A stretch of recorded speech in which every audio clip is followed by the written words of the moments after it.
Why does the black man serve the white man? Why does everything the black man do benefit the white man? Why does the black man say freedom is doing what I want to do? And why is it that everything he wants to do enriches the European? Welcome to the desert of the real.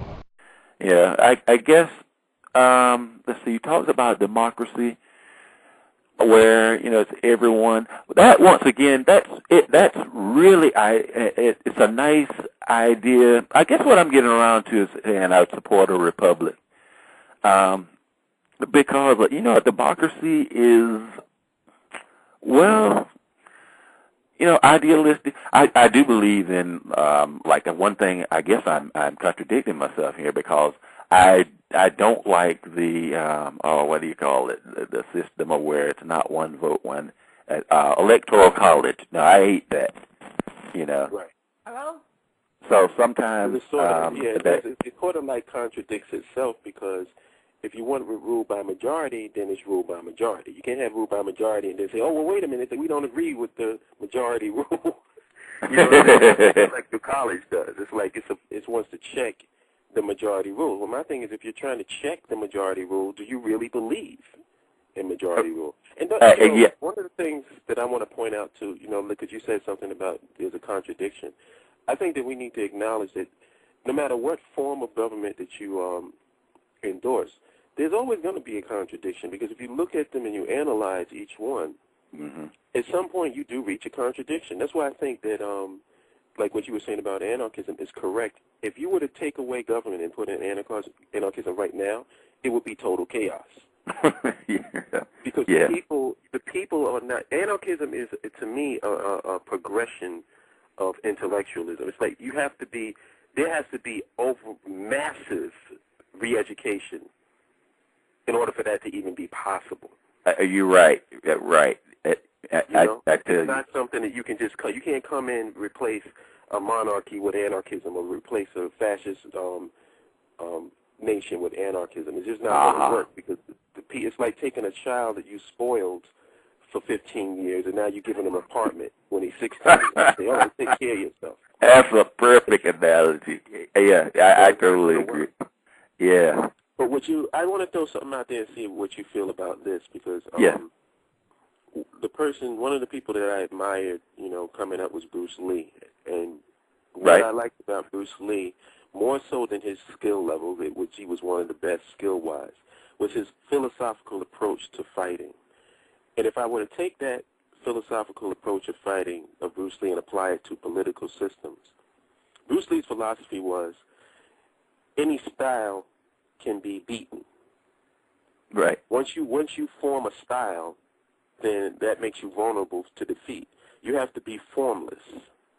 Ah, wow, that's really interesting. I've never heard that before. Yeah. He doesn't really, he was trying to transcend styles. That's why he said he doesn't believe in a Chinese style or Japanese style of this. It's fighting the fight. You've got two arms, I got you. So in other words, you're talking about, like, a society is not so rigid to where the people are unwilling to adjust with the times, basically, so to speak. Thank you. Like, take, for instance, let's say you run a society that's left-leaning. Yeah. Suppose your society is going off the edge left. You're going to have to make a hard right. In order to bring things back. So it's like, and then let's look at the opposite. Let's say that you're a right-wing form government, where you're radically right, and things get out of control, then you're going to have to make a sharp turn left in order for things to be correct. Exactly. So, is there a form of government, maybe it doesn't even exist yet, which is why I've said we're African. We don't have to go about everything that's always come before us. We can create And that's why we totally need to start agree. thinking, we need to start thinking philosophically about if we're going to have something that's in line with nature, and that's what Bruce Lee did with his philosophy on approach to fighting, was from a natural perspective. Why is everybody still treating government like it's some archaic form. Why can't we do the same thing with government? Now, keep in mind, this is philosophically. Maybe idealistically, this is cool, and practically it's not. I don't know. Right. But I say that we need to have the discussion, and we need to have more philosophical debate on the type of structures that we exist in, and find out what's best for us. Maybe all of these things are great, depending upon the time and the place that we're in. That's deep, and I totally agree. Yeah, because it's just like as you grow, you change clothing size because your body changes and all, and that's a natural extension into societies. So, and what's going on around the world. In light of that, I want to ask you a question. Yeah. Based on where we are right now, if we were to start a form of governance, what would be the one that would be the most practical to start off with? Whew, wow. Now that is a deep question.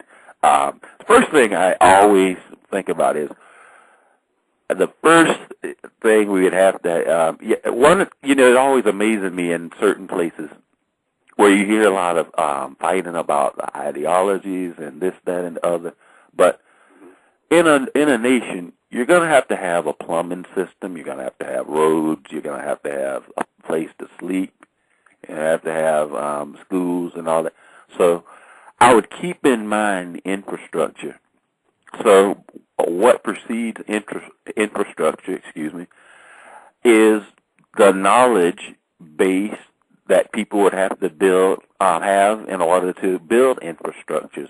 And because since the knowledge base needed to build infrastructure is diverse, that quite naturally leads to a diverse form of education.